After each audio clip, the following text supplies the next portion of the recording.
So the next story is, of course, non-binary person assaulted at Brighton Pride. So Sam, not their real name, is a mask-presenting non-binary person who attended Brighton Pride on the 6th of August. Having arrived late, they went to the Wagon and Horse pub with friends. Just as they were about to leave, they decided to join the queue to use the toilets, during which they noticed two AFAB people leaving the men's bathroom. That's when a man who identified himself as a member of staff barged past Sam and began yelling about how women, captions here, needed to stay out of the men's bathroom. Sam attempted to explain the issue to said staff member, who subsequently went away. Sam then entered the men's bathroom, at which point the staff member returned and charged them when they were halfway into a cubicle, smashing Sam's head into the cubicle door, which closed between the two of them.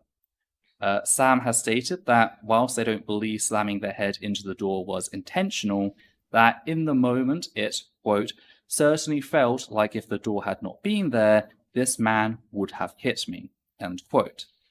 Sam then hid inside the cubicle until they could no longer hear the man, at which point they left as quickly as possible.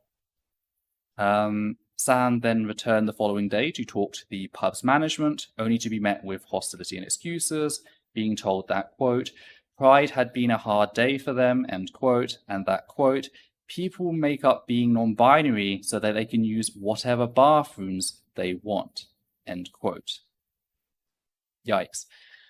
As they left, Sam tore the trans flag from their LGBTQ plus flag bunting, which is like a string with like flags on it, stating that quote, they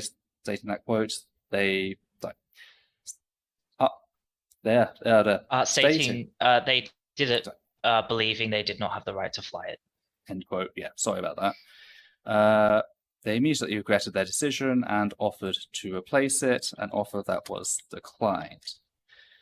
Sam has gone on record stating that they want Brighton venues to receive, quote, mandatory gender and equality training, end quote. Now, when contacted by Pink News, Phil Payne, the pub owner, stated that, quote, the pub was absolutely mental, end quote, during Pride and denied gender police for toilets. Phil stated that it was Sam who was, quote, making what was a very difficult situation even worse, and was the one who was being aggressive and calling him names, end quote. The him being the staff member. Though he added, quote, it shouldn't have happened, no matter what people do to you, you shouldn't react, I know that, end quote, before stating, quote, he shouldn't have reacted and hopefully he wouldn't react again, end quote.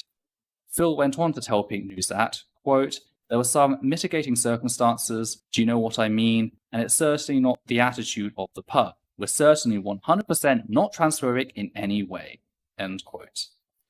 As for the comment about people lying about being non-binary, Phil claims that he was actually talking about men in the toilet queues recreating the transphobic I'm a lady Little Britain sketch.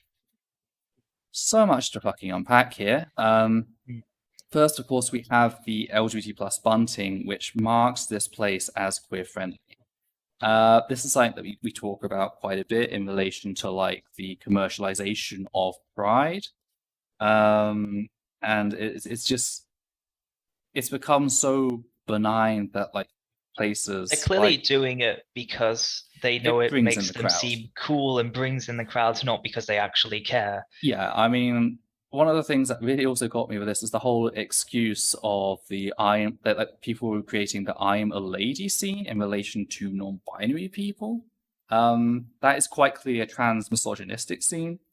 So I don't fucking get that. Also, the issue was about AFAB people entering the men's bathroom. So again, that doesn't line up.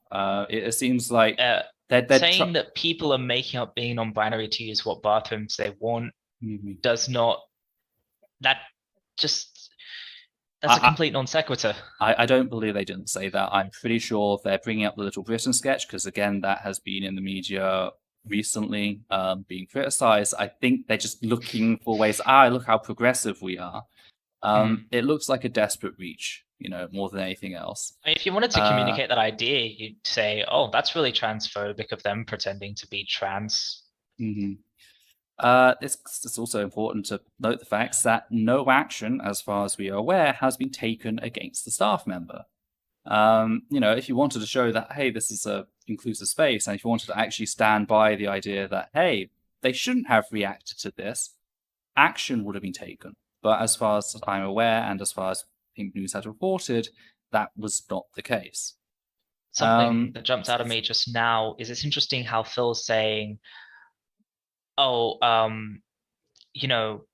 no matter what people do to you, you shouldn't react. Apparently, Sam shouldn't have reacted, but Phil is allowed to react. Yeah. Phil is allowed to do whatever he wants, even though he's the one who's the worker.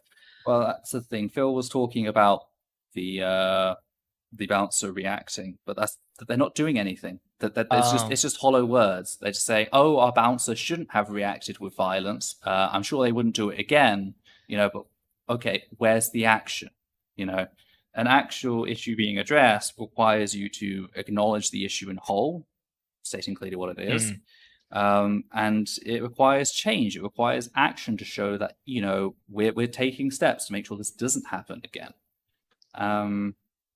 Preferably with an apology, because again, no apology was given throughout all of this. A patron was assaulted in the toilet. Nothing is being done, not even an investigation or anything. It's all just put down to mitigating circumstances, and the argument here is the fact that it was crazy during Pride. Well, Pride, it's an annual thing. You know it's coming. You put the bunting out. You know how busy it gets in Brighton, particularly.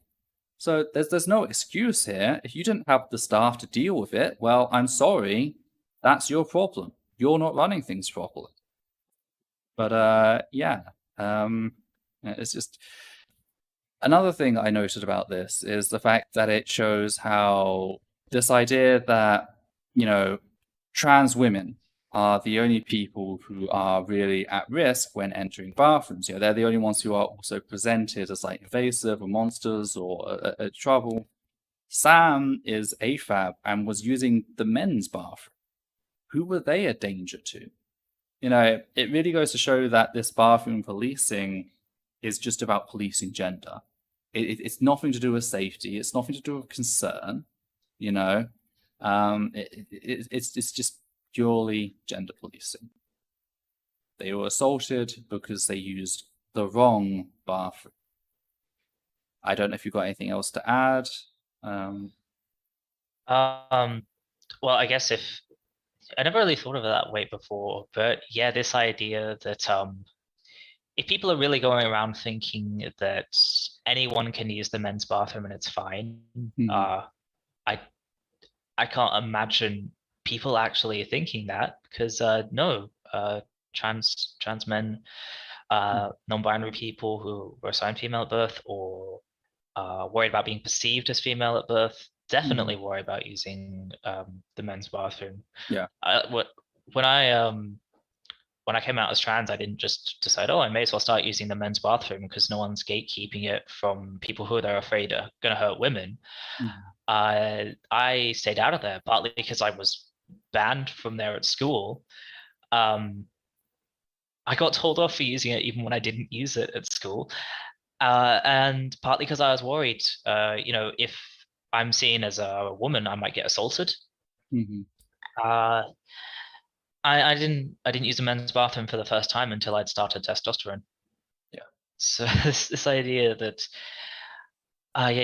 using the men's bathroom is totally safe and fine, that's ridiculous. No. Society punishes trans men for that as well. And all trans people get punished. Transphobia, it actually affects all trans people. It's almost like transphobia isn't rational in any way and doesn't care about being consistent and actually sticking to what they say. It's almost like it's all just about inflicting as much pain as possible, because the pain is the point. Today we learned that transphobes act in bad faith and hate trans people. That is damn shocking. But yes, not really much to add to the story. Just going over those few things. Again, I absolutely fucking hate the fact that they had the LGBT plus bunting outside, and I also just feel bad for Sam, feeling bad after ripping the trans flag off, because I would totally fucking do that as well. You haven't earned the right to fly these colors whilst you're fucking policing your fucking bathrooms. Sam I was can absolutely also- on the money with that. Absolute legend. And yeah, it did really upset me as well how they intimidated Sam. It seems like they intimidated Sam into Yeah. feeling bad. It's just it just fucking gets to me this way that they're happy exploiting us for money for the extra quid, but when it comes to sticking by us, Yeah, disposable. it's the whole pride profile picture Mhm. corporation thing, but in real life. Wonderful. Marty Abernathy says, I was SA'd because I feared using the women's and paid the price for it. I'm so sorry that happened to you. About That's that. awful. Yeah. It's a common experience, too common experience. Really sorry about that.